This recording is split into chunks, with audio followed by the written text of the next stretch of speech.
Hello दोस्तों, welcome to app stocks. दोस्तों, dollar in दिनों काफ़ी तेजी में है और आपको भी पता है कि डॉलर कितना इंपॉर्टेंट करेंसी है इस दुनिया में।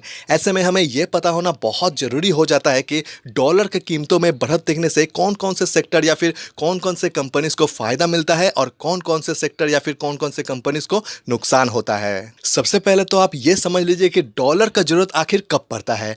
जब हम कोई सामान या फिर कोई सर्विस हमारे देश से बाहर भेजते हैं या फिर कोई भी सामान या फिर सर्विस बाहर से अपने देश में मंगवाते हैं, यानी कि इंपोर्ट करते हैं जब या फिर एक्सपोर्ट करते हैं, तब हमारा जो इंटरनेशनल मार्केट में बिल बनता है डॉलर में ही बनता है। यानी कि जब हम बाहर देश में कोई भी सामान भेजेंगे या फिर कोई भी सर्विस भेजेंगे तो भी डॉलर में ही बिल बनेगा, और जब बाहर देश से कोई भी सामान या फिर सर्विस मंगवाएंगे यानी कि इंपोर्ट करेंगे तो भी डॉलर में ही बिल बनेगा। ऐसे में जो कंपनीज अपने प्रोडक्ट्स को, अपने सर्विसेज को बाहर भेजने का काम करता है, इंटरनेशनली मार्केट में जो कंपनीज अपने गुड्स एंड सर्विसेज को एक्सपोर्ट करते हैं, उन सब कंपनीज को काफी फायदा मिलता है जब डॉलर की कीमत बढ़ जाता है। लेकिन ठीक इसका उल्टा होता है उन सब कंपनीज के लिए जो कंपनीज बाहर से, विदेश से गुड्स एंड सर्विसेज इंपोर्ट करते हैं। कुछ दिनों के लिए इन सब कंपनीज को थोड़ा नुकसान झेलना पड़ता है जब तक डॉलर का कीमत हाई रहता है। हालांकि इससे कोई कंपनी बर्बाद नहीं होता है। हाँ, शॉर्ट टर्म के लिए कंपनी के प्रॉफिटेबिलिटी पे असर जरूर देखने को मिलता है।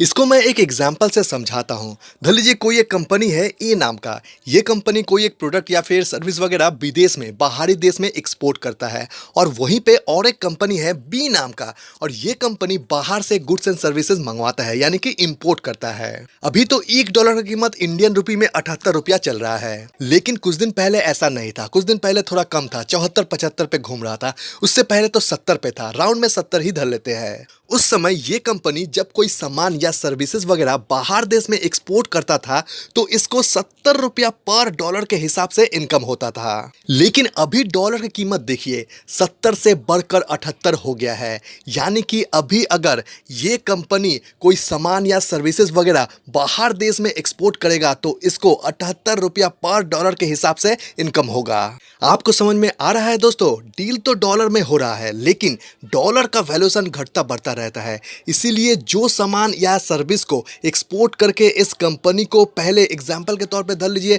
70 रुपया मिलता था, अब उसी सामान या सर्विस को एक्सपोर्ट करके इस कंपनी को 78 रुपया मिलेगा। काम वही करना पड़ रहा है लेकिन इनकम बढ़ गया है। इसका उल्टा भी हो सकता है। धर लीजिए डॉलर की कीमतों में गिरावट हो गया तो जिस सामान को बेचकर कंपनी को अभी 78 रुपया मिल रहा है वो बाद में 74-75 भी मिल सकता है, 70 भी मिल सकता है। तो इस बात का ख्याल जरूर रखिएगा। अब यहाँ पे अगर बी कंपनी का बात किया जाए तो ए कंपनी से ठीक उल्टा होता है इसका हाल। जिस सामान को मंगवाने में, बाहर देश से इंपोर्ट करने में इनको पहले धर लीजिए 70 रुपया लगता था, अब उसी सामान को मंगवाने में इनको 78 रुपया लग जाएगा। इतना तक आपको समझ में आ गया दोस्तों, डॉलर की कीमत बढ़ने से या घटने से कैसे किसी भी कंपनी को फायदा या नुकसान होता है।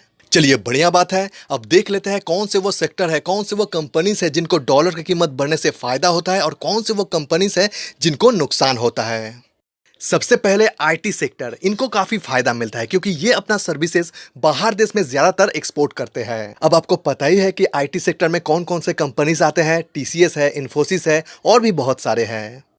अब यहाँ पे दूसरा सेक्टर देख लीजिए, फार्मास्यूटिकल इंडस्ट्रीज, यानी कि फार्मा सेक्टर, दवाई बनाने वाले कंपनीज। ये कंपनीज भी ज्यादातर अपने प्रोडक्ट्स को बाहर देश में एक्सपोर्ट करते हैं। इसीलिए डॉलर का कीमत जब बढ़ जाता है तो इन कंपनीज को भी, मतलब फार्मा सेक्टर से जुड़ा हुआ जितने भी कंपनीज है, इनको भी काफी फायदा मिलता है। अब फार्मा सेक्टर से जुड़ा हुआ कौन कौन से कंपनीज है? बहुत सारे कंपनीज है, आपको ही पता है। एग्जाम्पल के तौर पे धर लेते हैं जैसे कि डॉक्टर रेड्डीज है, फिर डॉक्टर लाल पैथलैब है, बहुत सारे कंपनीज है, एस्ट्राजेन भी है।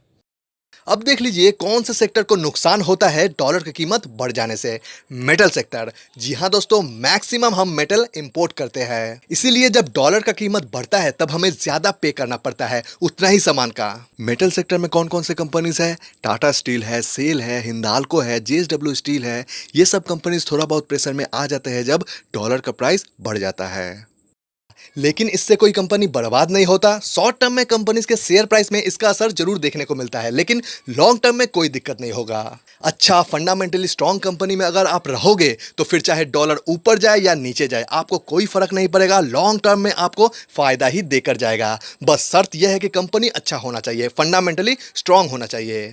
तो फिर अभी के लिए बस इतना ही। जानकारी अगर अच्छा लगा होगा तो इस वीडियो को एक लाइक जरूर कीजिएगा, और अगर चैनल पर नए हो तो इस चैनल को सब्सक्राइब करके रखिए, क्योंकि शेयर मार्केट से जुड़ा हुआ अपडेट हम इस चैनल पर लाते रहते हैं। तो फिर हम मिलते हैं नेक्स्ट वीडियो में, तब तक के लिए गुड बाय।